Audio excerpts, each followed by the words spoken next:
Hey guys, I normally would say welcome back to my channel, but I went on a crazy hiatus. So, welcome to my channel. My name's Kashanda. I love to travel, eat, throw fits, and I'm also a nurse. So, Cali is literally one of my favorite places to visit. I love the energy, the food, and I swear being on the West Coast just warms my East Coast soul. So, welcome to my visual diary of LA.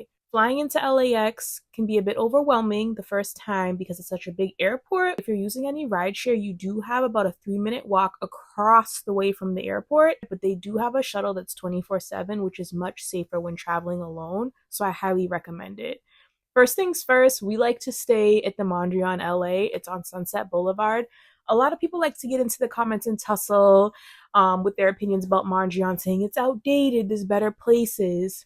They could never make me hate it there. Mondrian is 15 miles, about 25 to 45 minutes from LAX, and of course this is definitely traffic dependent. LA traffic can get real hectic, just so you know. They're known for throwing bougie events and have a beautiful rooftop pool where you can directly access Sky Bar, another well-known spot for drinks and vibes in LA. It's so serene in the AM, you just lay out as the sun comes over the sky, stop at the coffee bar on the way to the pool for ultimate morning vibes.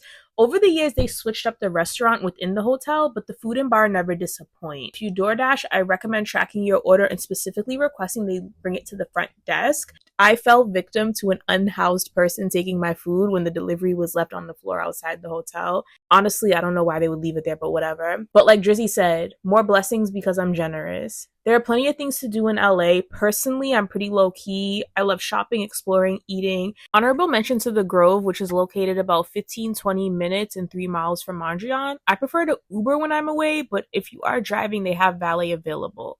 The Grove is a must if you are new to LA or even returning. It gives the outside shopping appeal, and there are so many stores and restaurants to explore.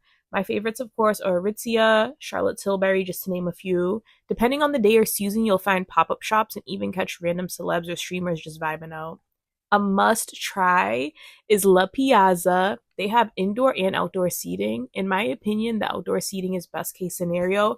Pretty much anywhere in LA, just because the sun is just so warm and it's just you just have to experience it in real life. You get the scenery, people watching, you can just soak up the West Coast vibes. The pasta at La Piazza is amazing. We loved the lemon drop martinis. We even switched it up and tried raspberry lemon drops. They were delicious. There isn't enough time on the video for me to yap about all my favorite places in LA, but another spot I love is the Original Farmers Market. It's a literal food market, but outside. There are plenty of places to eat, whole plates, snacks, fresh cut fruit, dessert, literally everything you could imagine. You def have to stop by and check it out. When we have plans for the evening, we normally prefer to grab something to eat, mostly because we're foodies. Also, I do not do well being hangry, so having something in my stomach before our later evening plans is a must for me, which is totally easy to do in LA. There's always something to eat. Here are a few honorable mentions for good eats. If you're wanting some spice, you have to try Howlin' Ray's. They're doing it big for the hot chicken community. Of course, this is well known. Everyone knows about it, but it needs to be said. Non-negotiable. All right, here we go. You need to go to In-N-Out. I haven't been back to LA in about a year, and when I tell you I need that combo ASAP, I need Flying Dutchman style, animal style, protein style with fries, but you gotta eat the fries ASAP, okay? ASAP. I've never actually eaten it protein style, but ever since my last time coming back from LA, I keep seeing people do it, and I'm over here on my skinny girl mission, so I'm definitely gonna have to sub out those buns for the lettuce. Last but certainly not least is Prince Street Pizza. A classic pepperoni will legit last you days. It even tastes amazing cold. It's perfect food just to have in the hotel for if you need something quick in your stomach, okay? This is going to be very niche, but I am a theme park adult. We love a theme park date. Lucky for me, my fiance is the same.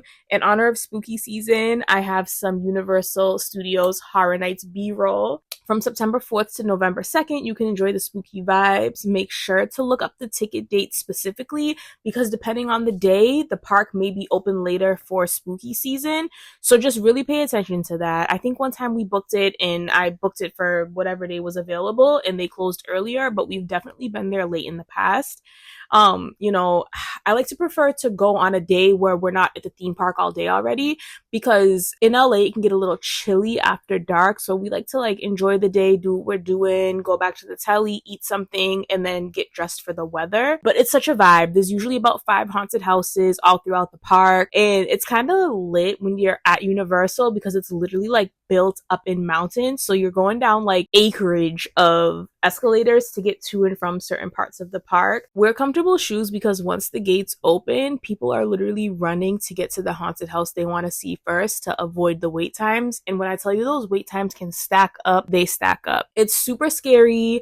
Like literally everybody's in character at the park, but don't worry because they cannot touch you. The park's also a vibe during the day, but holidays at Universal and Disney are literally iconic as fuck. You can't come to LA without visiting Rodeo Drive. It's a rite of passage, honestly. It's, of course, best known for the bougie designer shopping. Whether you're window shopping or dropping a bag, it's a great time with plenty of people watching to go around. There's also plenty of restaurants, but I recommend eating before getting to Rodeo Drive because you're going to pay a wild price for a subpar meal just because they're calling it a steakhouse. And I mean, like, there's so much other stuff you can spend your money on than an overpriced plate that doesn't even taste that good. There's endless things to do in LA. I'm sure you're going to enjoy your time there. Comment down below with your favorite places to visit while you've already been in LA. And I just want to take this time to thank you for watching. You know, it's just such a blessing and luxury to be able to travel. And it's also a blessing to be able to have people actually care about what you have to say. So thank you so much for watching. More life, more blessings. Stay well. Bye.